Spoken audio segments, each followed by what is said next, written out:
Bonjour tout le monde, bienvenue dans cette vidéo dans laquelle je vais vous parler d'une autre lecture. Le peuple de la nuit de Diana Copper-Richer, qui est donc c'est un livre sur les mines et mineurs en France du 19e et 20e siècle. Beaucoup de gens ont écrit sur l'histoire de la mine, que ce soit des auteurs, des écrivains, des artistes, des mineurs eux-mêmes et des historiens. Beaucoup de livres retracent l'histoire de la mine, mais il y a peu d'ouvrages de synthèse. Souvent, c'est une mine en particulier, un aspect de l'histoire de la mine, une période. Là, c'est un ouvrage, ce qui est assez rare, retrace globalement toute l'histoire de la mine. Même si le 18e siècle, enfin, même si ça commence au 19e siècle, et que du coup, il manque vraiment les prémices, qui sont un peu abordées quand même.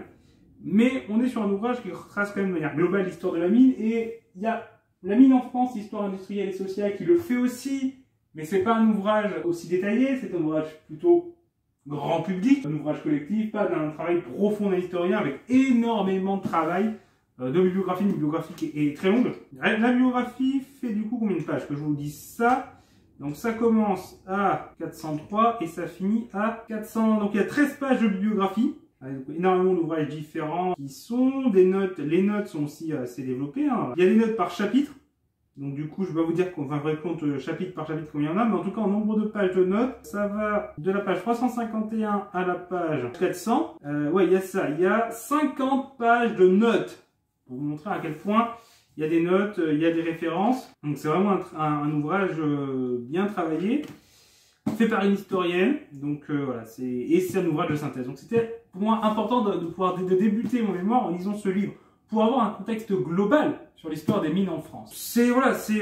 Tous les aspects sont abordés, aussi bien les aspects culturels, les aspects démographiques, quand les villages et les communes sont développés par le développement d'une mine, les populations qui sont arrivées, notamment les Polonais, l'histoire des grèves, des mouvements sociaux, le syndicalisme minier, l'aspect économique et industriel, l'aspect technique, le développement des technologies, le déclin des mines, même si j'aurais aimé que le déclin des mines soit plus développé, parce que c'est ce que je suis en train de travailler en ce moment. Donc moi, tout ce qui peut être développé sur le sujet, je prends.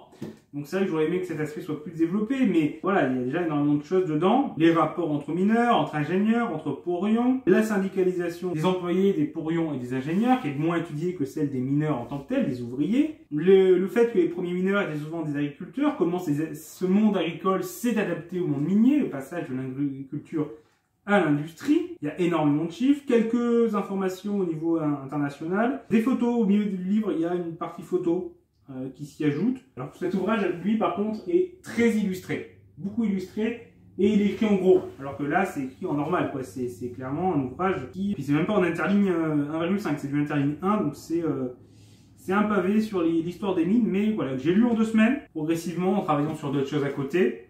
Là aussi en rapport avec l'histoire de la mine des mines, notamment, comme je l'ai dit, le déclin des mines en France, puisque c'est ce que je suis en train de développer aujourd'hui actuellement, depuis quelques semaines. Le déclin de la mine de Champagnac va composer une grande partie entière. Donc j'ai une sous-partie sur le contexte, une seconde sous-partie sur comment ça se passe, et une troisième sous-partie sur quel impact ça a eu. Donc chaque sous-partie, c'est normal que j'y passe des semaines, puisque chaque sous-partie, c'est un neuvième, pas un neuvième, puisqu'il y a aussi toute la partie analyse des sources et compagnie, mais ça représente bien 5-10% du mémoire, un mémoire qui va me prendre 2 ans. 500 semaines, 5%, ça fait en 5 semaines, si on fait un ratio. Donc c'est normal que je sois pendant plusieurs semaines, plusieurs mois, à travailler là-dessus. C'est une historienne que j'ai découvert en fait d'abord par l'émission de France Culture, du cours de l'histoire, où elle était invitée pour parler d'histoire des mines, que j'ai écouté l'année dernière. Il y a même la rediffusion du coup de mon écoute de cette émission commentée, qui est sur la chaîne YouTube, Histoire d'apprendre, donc je vous mettrai le lien dans cette description. Et donc voilà, je me dis, elle, c'est clair, son ouvrage m'a l'air intéressant, il faudrait que je le prenne. Et donc je l'ai acheté et je l'ai lu.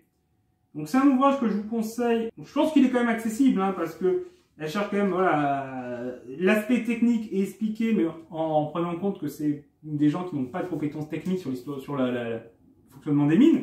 Donc ça c'est bien.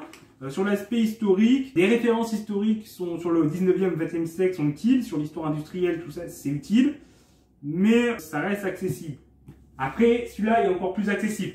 Donc éventuellement, bon celui-là par contre il est cher. La mine en France, histoire industrielle et sociale, c'est un gros ouvrage illustré qui coûte 35 €.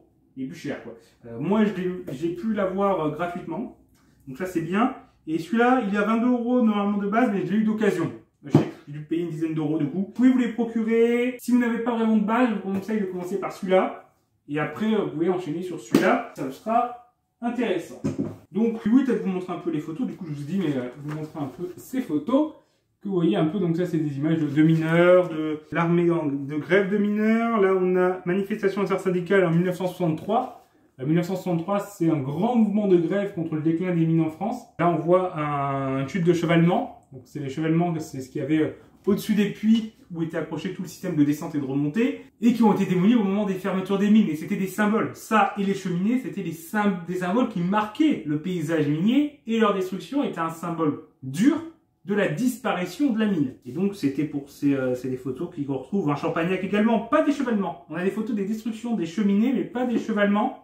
En tout cas, de ce que j'ai vu pour l'instant, il y a des photos qui ne sont pas exposées, des photos que j'ai pas encore pu regarder. Elle parle aussi de comment des poètes, des écrivains sont intéressés à la mine, aussi bien des gens extérieurs au monde de la mine qu'intérieurs à la mine. Donc il y a tout cet aspect culturel qui est intéressant.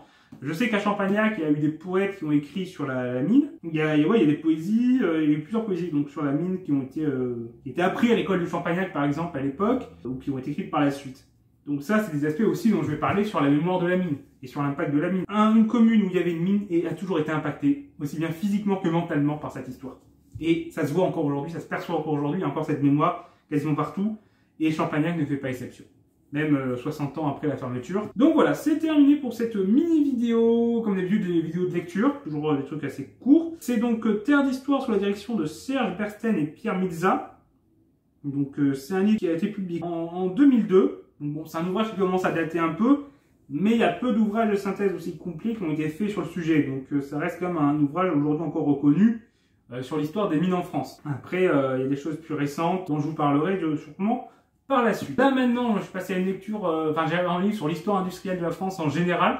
Donc il y a des chapitres ou des sous-chapitres sur le charbon, mais également sur la désindustrialisation de la France, dont certains aspects peuvent m'aider à parler du déclin du charbon qui s'inscrit aussi dans cette désindustrialisation, mais également voir aussi comment les évolutions technologiques ont contribué à la baisse du charbon, avec notamment le développement de l'électricité, du pétrole, l'hydroélectrique, le nucléaire, que j'espère seront développés dans ce livre-là, ou en tout cas au moins abordés, et m'apporteront des éléments et des références biographiques. Donc voilà, c'est tout pour cette vidéo, je vous souhaite une bonne journée.